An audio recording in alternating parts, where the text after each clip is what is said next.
Oh no, it's a Nerf war.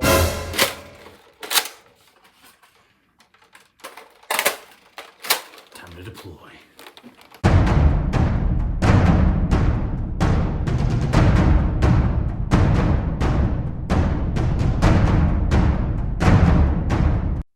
Hey guys, Spider Avenger Miller back at you again with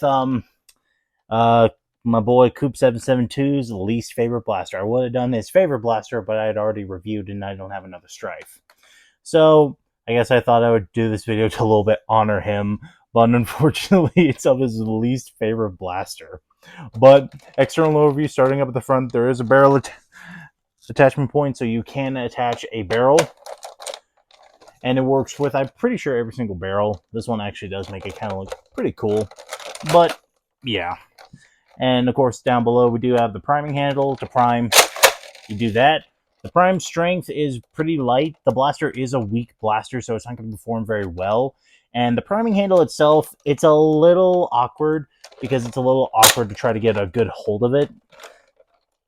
And sorry, you hear so much creaking. This one's a unique one. And of course, above, we do have the magazine.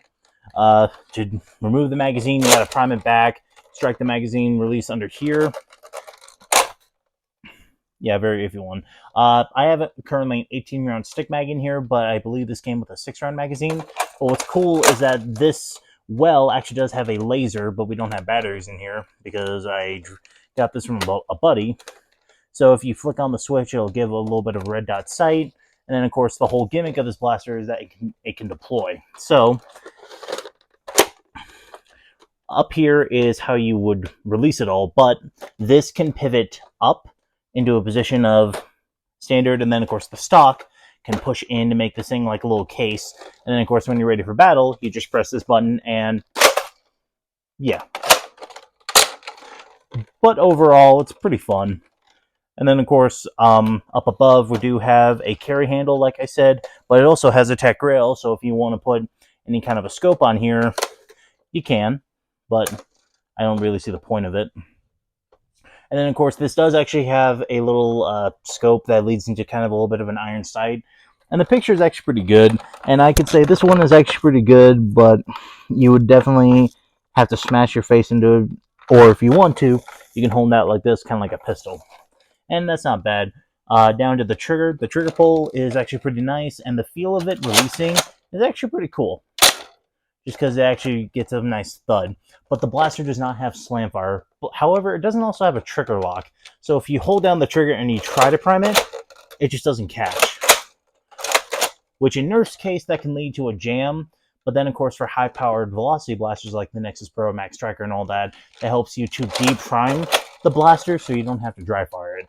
But of course, Nerf blasters, you can dry fire it all day. Now down to the grip. The grip on the deploy is not the best. It's a little too small for my taste, but also it's very flimsy. This whole blaster is just very flimsy. The grip itself, it's not the most comfortable because it has to fold in, so they make it intentionally loose, and then of course it extends out. So yeah, not the best grip, but a manageable one. Now back to the stock. This is a fix-in-place, non-adjustable stock, and it's pretty solid, except if you squeeze it, because it's pretty hollow, because, like I said, it does have to push in. And the length of it is actually pretty good. It's not a bad length, but honestly, this one you could fire shouldered, or of course you can. And then we do have a sling or lanyard mount back here, and I believe that is the only sling on the blaster. And of course, up here, we do actually have a little dart holder for any darts. And also, I forgot about the jam door. Prime back the blaster, you can raise this up. That allows you to get your fingers in there to clear out any jams. I have not had a jam with this thing yet, and I swear if I have one in the firing demo, I'm going to be mad. But that is an external overview of the deploy.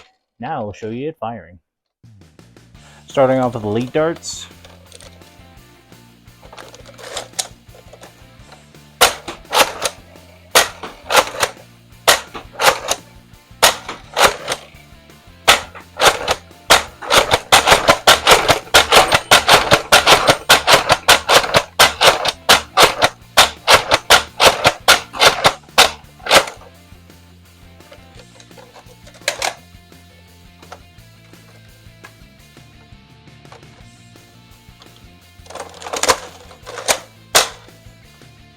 One spare dart. Now for some waffle head darts.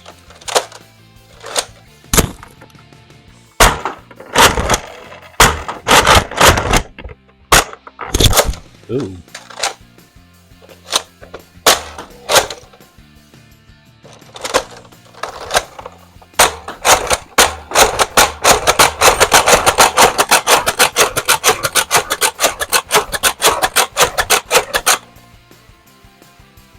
Not bad. Well, overall, firing the deploy it's fun. I can just tell that it's not like the most durable one because of how much of it creaks. And then also, one thing I kind of find cool is in these slots, you can actually see the spring when you prime it back. And then when it releases, it's pretty cool. But overall, like I said, this is a pretty low performer. I can't remember the FPS exactly. I'd have to look it up or just eventually get a chronograph, which I do actually have a plan to get a chronograph, so stay tuned to that when it finally comes around. But that is all the objective information I can provide on the Nerf deploy. Now, in my personal opinion, overall, I get why Coop didn't like the deploy. For me, it's just overall a very gimmicky blaster. I mean, yes, it is cool to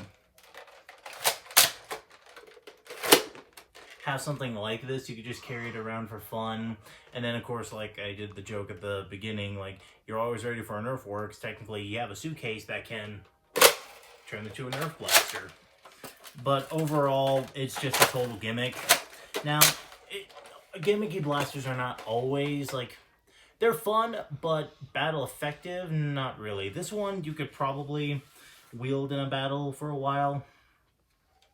Honestly, I'll say it like this. If you need a blaster and, like, there's a whole bunch of blasters that are lent out to people and you desperately need one and this is the only one there, then it's a good grab.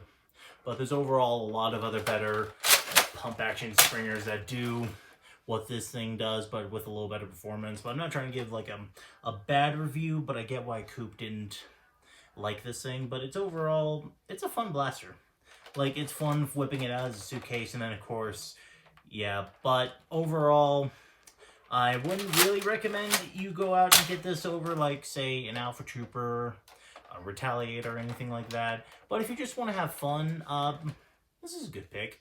Anyway, guys, thanks so much for checking out my video. I guess this is my review dedicated to Coop 772. Of course, I feel bad that it was on his least favorite blaster, but like I said, it's hard for me to get another Strife right now, because I want to get the Battle Camo one, but I can't find that thing for cheap anywhere, especially with all of its attachments. But thank you guys so much for checking out my review. And of course, I guess dedication to Coop 772. You've been a great influence on the way I do my videos, and I just thank you for all that you've done in the Nerf world. And I'm definitely not going to try to live up to your legacy. No one can. You've left a hole that honestly no one can fill. But I thank you for the years that you gave YouTube, and of course the knowledge of Nerf blasters, and the time you took a legit axe to this thing, which I will never forget. And then your buddy blew it up. Thank you for all the laughs you've given me in my time, and I'm glad your channel's still up. But thank you guys for checking out my video. Like, subscribe, leave a comment saying what you want next, and of course what you thought of the review. We'll see you guys in the next video. Bye-bye.